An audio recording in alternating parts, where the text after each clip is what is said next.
Plans are being fast-tracked for a new road user charge for electric car owners in Australia. And this will cost, well, a lot of money and time to therefore now own an EV.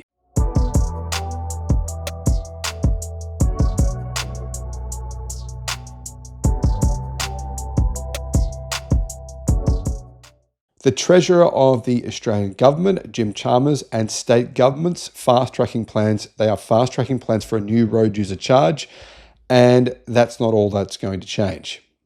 The Treasurer has long flagged the development of a new road user charge across Australia for drivers of electric cars to ensure EV drivers are contributing to what they say is a fair share to road upgrades.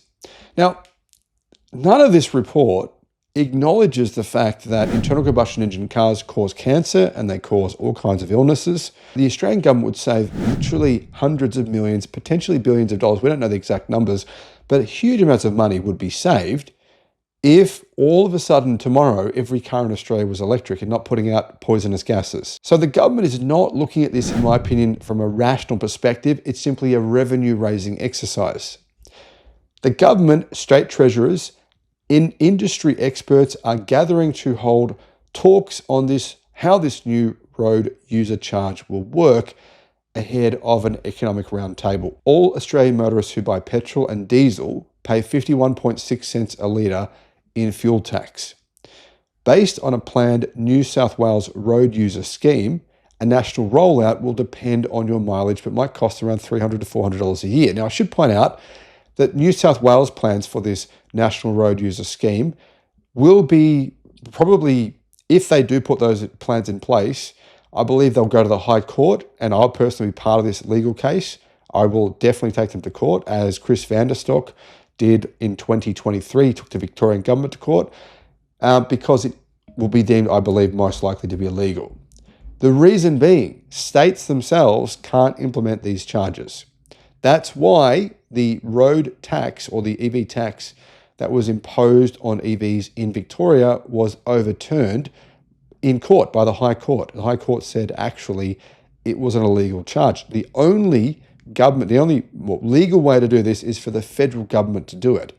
That's why the states are working with the federal government in order to try and push this through so that it can't be fought in court. New South Wales officials have forecast $73 million in revenue from the road user charge for the 2027-2028 fiscal year, increasing to $141 million the following 12 months. Obviously, they believe that a lot of people are going to buy electric cars, therefore they're going to make a lot of money from taxes. The Infrastructure Partnerships Australia Road User Charge Forum in Sydney this week includes officials from New South Wales and Victorian Treasury Departments, the Productivity Commission, Transurban Chief Executive, Australian Automobile Association Managing Director Michael Bradley. Probably some vested interest from the fossil fuel industry, I'm going to guess, or from Legacy Auto as well. Victorian Treasurer Tim Pallas said that electric vehicles are heavier and do more damage on the road network as a consequence than do internal combustion engine vehicles. Victoria is clearly quite anti-EV, and as a result, EV sales in Victoria haven't taken off to the same degree that they have in other states. Now, is Tim correct that EVs do more damage to the road network as a consequence of being heavier? Well, on two levels, I'd say no. Let's look at the first level. Is it true that cars cause significant damage to the road network? Well, actually, the Victorian government's own data reveals that they say their own data from VicRoads, which is the Department of Transport basically an arm of the Department of Transport in Victoria, they say that 95% of all damage done on Victorian roads is caused by trucks. Trucks. I'm going to repeat that. 95% of all damage done on Australian roads is done by trucks, not by cars. However, if you actually look at electric car sales, there is not currently any electric pickup trucks you can buy. And actually, the average electric vehicle is not particularly big. EV sales. Generally, the most popular EVs are BYD Atto 3, the Tesla Model Y, probably the new Zeekr 7X, Xpeng G6, that's a popular car now, the Tesla Model 3, and of course the Geely EX5, that's also popular, the MG4, that's a hatchback, the BYD Dolphin. None of those are particularly heavy. None of those are pickup trucks. The two best-selling vehicles in Australia. The two best-selling vehicles that make up a huge percentage of Australia's car market are pickup trucks, utes. Yeah, so utes dominate the internal combustion engine sales in Australia. Already you start to see that these Tim Pallas claimed facts are a complete joke. Now, if we look at it on an individual basis, what's the most popular internal combustion passenger car in Australia? It's the Toyota RAV4. The Toyota RAV4 weighs about 1,800 kilograms. In fact, 1,750. What's another car that's, say, an EV that's a similar size, very similar size, and is also very popular? The Geely EX5. The Geely EX5 weighs about 1,730 kilograms. In fact, it's 20 kilos less than the Toyota RAV4. So in this instance, Tim was completely wrong. What about, say, a Tesla Model 3? There's been a lot of Model 3 sold in Australia. It weighs 1,750 kilograms. Oh, interesting that. What about an internal combustion car? A Mercedes-Benz C-Class. That's the same size. That weighs around 1,850 kilograms. You can see here a pattern is emerging. This idea that EVs are heavier is, well, often not even true. In the case of something like a BYD C-Line 7, yes, that's true. That's quite heavy in comparison to, say, a similar internal combustion car. It weighs nearly 2,400 kilograms. But then you've got the Tesla Model Y and the Xpeng G6, both of which weigh less than 2,000 kilograms and are both on par with the weight of internal combustion engine vehicles that are about the same size. The Productivity Commission, basically the Productivity Commission, it's kind of, I guess, like a division of the government that's intended to raise revenue. They have urged the government to take action over declining fuel excise revenue and spiralling rising maintenance costs. By giving drivers a clear signal about the cost of infrastructure, they would have an incentive to use it more efficiently, said the Productivity Commission. The Treasurer has made no secret of his support for a shake-up of the current system before the election. Raising the idea with business leaders in February, the government is looking for any way that they can tax the Australian people. And this is one of them. We will also continue to work with states and territories on the future of road user charging, said the government in June. All of this represents a big agenda on the supply side of our economy. None of these reforms are simple. So how does the fuel excise work? Well, first of all, does the fuel excise actually cover road repair in Australia? Well, it doesn't. Actually, most of the money raised from taxes from the fuel excise goes straight to the government, and then they may use it for road fixing or not, but it doesn't actually directly go into some magical pot, and therefore all this money collected from the fuel excise, or at least a portion of it, goes to fixing roads. It doesn't work that way at all. But anyhow, the current rate of fuel excise is 51.6 cents in excise for every litre of fuel purchased. For a typical household with a car running on petrol, the tax costs about, more than $1,200 per year. But the flat sales tax isn't paid by drivers of pure electric cars who simply need to plug in their cars to recharge. And let's be honest, probably about 80% of Australian EV owners use solar from their own rooftops, which is logical. Registration and driver's license fees go to state and territory governments. Fuel excise is collected by the federal government. Australian motorists paid an estimated $15.7 billion in net fuel excise in 23-24 year and are expected to pay $67.6 billion over the 4 years from now to 26-27.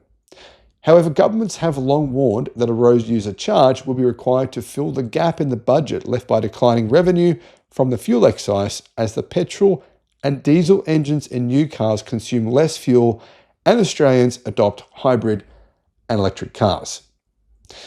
So, the Australian Automobile Association, or the AAA, is calling for a national approach to road user charging, but wants a guarantee the revenue will be actually used for road upgrades. In other words, the Australian Automobile Association says the revenue is not being used for road upgrades, and the government is basically lying about that, which we all know that's the case. The AAA backs a distance-based road user charging as a fairer and more equitable way to fund land transport infrastructure. The 2024 federal budget forecasted a reduction in fuel excise receipts by $470 million over 4 years from 2024 to 2025. But here's what I'd say to the Australian Automobile Association, and in fact to the government. If this is about fairness, if this is actually about the word fairness, like if we want to be extremely strict about that idea, then the Australian population wouldn't be paying a road user charge, or they'd be paying a very, very small amount. Because the facts are this: every single state in Australia confirms that 95% of damage done to Australia's roads are done by large trucks. Yeah? Large, heavy vehicles, not by passenger cars. So if the damage being done to Australian roads isn't even done, the majority of it, by passenger cars, why exactly are passenger cars paying the majority of these taxes? And the reason is this has nothing to do with fairness. Sure, I understand the concept, but if you actually think about the fairness of it all, trucks should be paying 95% and cars 5%. If that were the case, these taxes would be tiny, but they're not. They're huge. So the truth is the average Australian motorist who owns an internal combustion car is paying well over their fair share of money to fix the roads in Australia. Currently, New South Wales is the only state with firm plans to introduce a road user charge from 2027, or when EVs hit 30% of new car sales. Plug-in hybrid EVs will be charged a fixed 80% proportion of the full road user charge to reflect their vehicle type. So if you've got a plug-in EV, this is actually pretty stupid from the New South Wales government, because by the time we get to 2027, there will be probably at least 20 different models of plug-in EVs with more than 400 kilometers of range. Yeah. So these guys are going to get a discount on their charges, even though probably 99% of them will never use the engine in their plug-in vehicles, right? Because if you've got more than 400 kilometers of range from your plug-in hybrid, do you need the battery? I mean, do you need the engine? No. Anyhow, Western Australia has stated an intention to implement a road user charge. Meanwhile, Victoria's electric vehicle levy had to be scrapped following a ruling from the High Court that it was illegal. Yeah, so if New South Wales tries to implement their plan in 2027, there's a good chance it will be considered illegal as well by the High Court. 2 Victorian electric car owners launched a legal challenge on the basis the tax was not legal, as it was an excise that only a federal government could impose. Now, Chris Vanderstock, you guys know, I've had him on the channel, interviewed him here on the channel, was one of those 2 people. They won with the High Court upholding the legal challenge. There have been several false starts to enshrine a road user charge, including in South Australia, where the former Liberal government planned to introduce a charge for plug-in electric and other zero-emission vehicles, which included a fixed component and a variable charge based on distance travelled. It was later pushed back to 2027 due to a backlash before the legislation was ultimately repealed. Now, I should point out that in Victoria, when the what became subsequently illegal the tax on EVs was imposed on Victorians, the government actually fined thousands of Australians for not correctly filling out the paperwork. Yeah, they fined them massive fines. And there was a lot of confusion from people. How do I fill out this logbook? I've got to write down all my kilometers, got to fill out all this information. And when they didn't do this correctly, or in some cases didn't submit it, because probably a lot of them didn't even know they had to, the government fined them thousands and thousands of dollars. Now, all those fines were eventually ruled to be illegal as well. Some experts argue the gold standard for reform is a variable rate that factors in the vehicle's mass, distance travelled, location, and time of day. Imagine that. Imagine if the government was following you to that extent, right? You had to tell the government exactly the weight of your car, exactly how far you travel, the exact location, the exact time of day. You've got to keep all that information.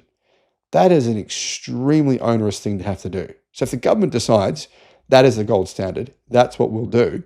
Imagine how many people will just say, no, I'm not going to buy an EV. That's just crazy. I mean, the government wants to know exactly where I am, all times of day, how far I traveled, where I went, which institution I visited. This is extreme. This is the point of this.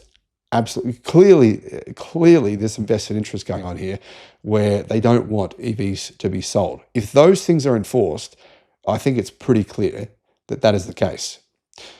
There's a big barrier to the Commonwealth imposing these charges, though, because the Constitution prohibits it from imposing taxes that discriminate between states or parts of states. So, these taxes could be challenged. And I, for one, if there are any possibility of challenging this will definitely be going. I'll definitely be aiming to do that. State governments, though, could impose these levies. However, as the experience of the Victorian government underlines, their tax being ruled illegal, this is legally complex and it's going to be an incredibly challenging situation for the government. I don't think this is worth it. It's not a huge amount of money. I mean, the Australian GDP, taxes, and everything else, we're talking, trillions of dollars here. This is a pretty small dot in the ocean, but clearly the government is very concerned about tax revenue and they believe that EVs are the next target for them to go after. Let me know what your thoughts are. Thank you for watching. Bye-bye.